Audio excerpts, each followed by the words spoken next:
Kamusta sa lahat mga kaibigan? Sa video na ito, ipapakita ko kung paano mag-download at mag-install ng Modrit para sa mga laro o mods ng Minecraft. Pumunta sa kahit anong browser, i-type dito Modrit. Ganito lang. Pumasok tayo. Modrit app. I-download ang Modrit app. Buksan ang tamang file.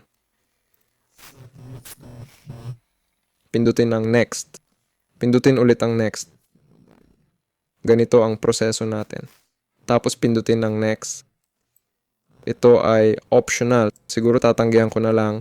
At pindutin ang finish. Ayan na, ang ating Modrit. Para gamitin ito, mag-login sa iyong Minecraft account. Ayun. Dito, i-click ang search at pwede ka nang mag-download ng builds at maglaro ng Minecraft gamit ang mods sa Modrit. Ako si Weller. Paalam sa lahat.